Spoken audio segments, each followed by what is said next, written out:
Thank you.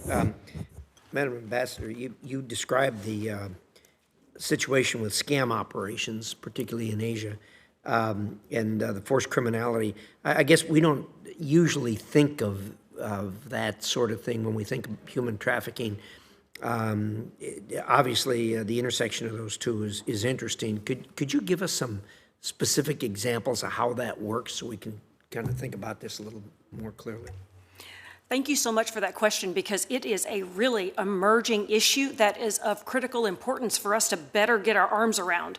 What we are seeing happening is that there are frequently Chinese criminal gangs that are behind this. They are posting job opportunities on Facebook and other social media places that appear to be legitimate. And interesting, in China or in other places? They are posting these in all over the world. We've identified victims from 35 countries. Many times they are from the Philippines and Malaysia, Indonesia, but we have identified individuals from Japan, the United States, the UK. But it's emanating from China. Yes. So that's where I get a little confused. How do they enslave someone an ocean away from them? How do they do this? Is it they post the job, the individual accepts the job. They are frequently transiting through Thailand or Cambodia. Frequently they're going to these compounds. A lot of these are leftover empty buildings from COVID. They're frequently located in Cambodia, in Burma, across the border from Thailand.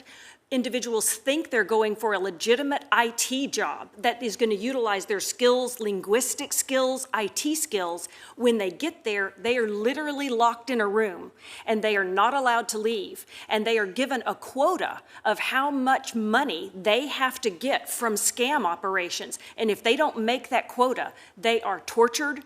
They are deprived of food and water. And so they are under intense pressure to meet this quota. Some of these, reason we know how this is happening, some of them have escaped to tell us about it. There was recently, and this was actually in the news, a cyber scam compound in the Philippines where more than 1,000 individuals were located and freed. But they were from all over, as we said, 35 countries, targeting a unique population that isn't normally what we think of as the target or vulnerable to trafficking, because these are people with education, linguistic skills, and often IT skills. Interesting. And did you say you had people that got caught up in that even from the United States? Is that? Yes, sir. To my knowledge, so far, there was one individual from the UK, one individual from the US, one individual from Japan. We actually spoke about it when I had the opportunity to visit Japan earlier this year. And then many individuals from other Southeast Asian countries, but really they're individuals from Africa.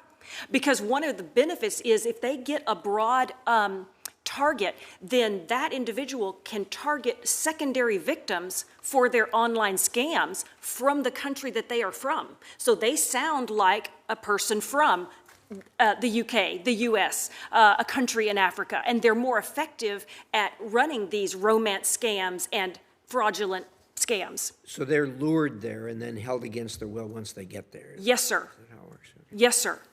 My time's limited here, but I do want to touch on what I think is probably the most obvious matter we hear about in the news, and that's the Uyghurs in China.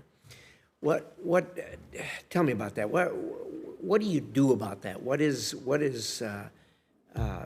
the efforts that are being targeted at that? I think this is a situation where we need to use all tools available. It is not something that there's going to be a silver bullet for. Thank you. I appreciate you raising this issue. As you will note, the Trafficking in Persons report goes into significant detail about the PRC's inappropriate, horrible human rights abuses, specifically their forced labor of Uyghurs and other ethnic and religious minorities frequently located in the Xinjiang Autonomous Region.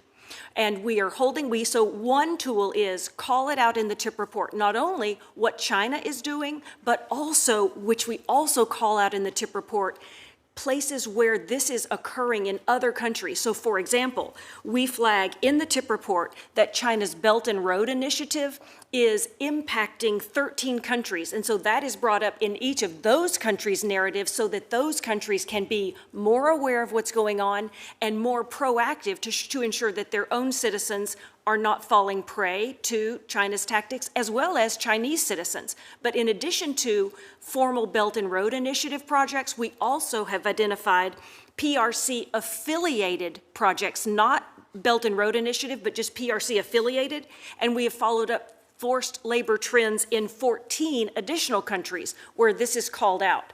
I think that in addition to the TIP report, we need to use, and we are using, our diplomatic and multilateral diplomacy, bilateral diplomacy, to talk to these countries to make sure that people are not unwittingly supporting these programs under the guise of getting infrastructure in their country. And a third important area is the Trafficking Persons Office participates in the Forced Labor Enforcement Task Force, where we are aggressively working on implementing, thanks to Congress, the Uyghur Forced Labor Prevention Act. We are adding entities to this list so that we can make sure that Americans are not unwittingly using goods and products that were made by individuals held in slavery in the Xinjiang Autonomous Region. Well, it's a difficult subject because at the same time that we're trying to tamp down the things that are going on between U.S. and China, China is very sensitive to this. They deny it's going on. They deny it's going on, and say that we're dead wrong on that. So, how do you thread that needle? Very carefully, sir, very carefully. I think that we have to both try to improve that diplomatic relationship. I actually believe that we can do what we can from afar. We can work on the Uyghur Forced Labor Prevention Act. We can try to prevent goods from coming in. And certainly we can encourage other countries to do a better job of making sure that they're not unwittingly supporting China through these infrastructure projects. But of course, the best way would be if China changed themselves. And that's only going to happen, as you wisely pointed out, if we can have a better relationship with them. That would be the most, direct way. And so I think that we need to use every single one of those tools because this is a problem that's going to require it. Thank you. Thank you, Mr. Chairman. Time's up.